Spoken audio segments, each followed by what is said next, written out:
Hello दोस्तों, scary night Piyush में आपका स्वागत है। मैं हूं आपका होस्ट और दोस्त पीयूष।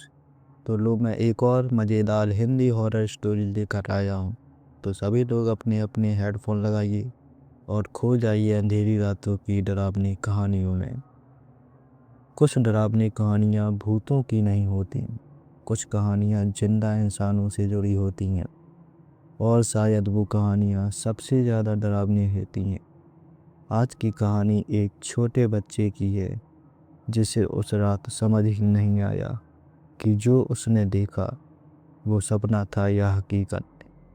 लेकिन उसकी माँ जानती थी कि उस घर में उस रात कोई और भी था। मैं उस समय सिर्फ 4 या 5 साल का था। मेरे मम्मी पापा अलग हो चुके थे। मैं अपनी माँ के साथ एक छोटे से 2 बेडरूम वाले अपार्टमेंट में रहता था। घर छोटा था लेकिन सुरक्षित लगता था। मेरा अपना कमरा था लेकिन मुझे डर लगता था। इसलिए जब भी मैं मम्मी के पास रहता तो उन्हीं के बेडरूम में सो जाता था। हमारे दोनों कमरे एक ही हॉलवे के आखिर में थे, एक दूसरे के सामने। घर पहली मंजिल पर था, नीचे ज़मीन बस 3-4 फीट दूर थी। गर्मियों का मौसम था। उस रात मम्मी ने खिड़की खुली छोड़ दी थी। हवा चल रही थी, सब कुछ शांत था, बहुत शांत। मुझे याद है, मैं अचानक रात के बीच में उठ गया। कोई आवाज़ नहीं थी, कोई सपना भी ना, बस आँख खुल गई। मैं बिस्तर पर बैठ गया। तभी मेरी नज़र दरवाजे पर गई। मम्मी के कमरे का दरवाज़ा खुला हुआ था और दरवाजे के फ्रेम में हमारी बिल्ली बैठी थी। ये अजीब था क्योंकि हमारी बिल्ली हमेशा हमारे साथ बिस्तर पर सोती थी। मैं उसे घूरकर देखने लगा। वो मुझे देख रही थी।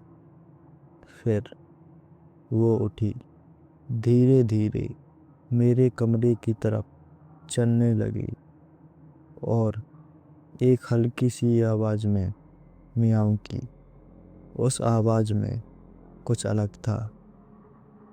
मैंने मम्मी की तरफ मुड़कर कहा, मम्मी। वो गहरी नींद में थी। मैंने फिर कहा, मम्मी। बिल्ली। उन्हें उठने में 3-4 सेकंड लगी। बस उतने ही समय में सब बदल गया। जब मम्मी ने आँख खोली और हम दोनों ने दरवाजे की तरफ देखा, वहाँ कोई खड़ा था। एक आदमी। पूरा शरीर साफ नहीं दिख रहा था, लेकिन वो मेरे कमरे के अंदर था और बाहर की तरफ चल रहा था, जैसे वो वहाँ से निकल रहा हो। उसने हमें नहीं देखा, यह शायद देखा। मुझे आज भी याद है, वो पल बहुत छोटा था लेकिन डर बहुत बड़ा था। मेरी मम्मी ने 1 सेकंड भी नहीं सोचा। अचानक मम्मी ने मुझे उठाया और सीधे खिड़की की तरफ दौड़ी। मैं कुछ समझ पाता उससे पहले ही उन्होंने मुझे खिड़की के बाहर फेंक दिया। डर मत समझिए। घर पहली मंजिल पर था, नीचे घास थी। मैं जमीन पर गिरा। उसके तुरंत बाद मम्मी भी बाहर कूद गई। फिर हम दोनों चीखने लगे, पूरी ताकत से, मदद, मदद। कुछ ही मिनटों में लोग इकट्ठा हो गए। किसी ने 911 कॉल किया। पुलिस आई। घर की जांच हुई। कोई पीटा ताला नहीं, कोई खिड़की टूटी नहीं, सिर्फ एक बात, मुख्य दरवाज़ा खुला हुआ था। पुलिस ने कहा शायद वो आदमी यहीं से निकला होगा, लेकिन मेरी मम्मी काँप रही थी। उन्होंने कहा मैंने दरवाज़ा डेट बोल्ट और चेन से लॉक किया था। पुलिस ने कुछ नहीं कहा, लेकिन उनके चेहरे से लग रहा था कि वो भी परेशान थे। करीब एक हफ्ते बाद मम्मी किचन साफ कर रही थी। उन्होंने वाटर हीटर की छोटी सी अलमारी खोली और वहीं उन्हें कुछ मिला।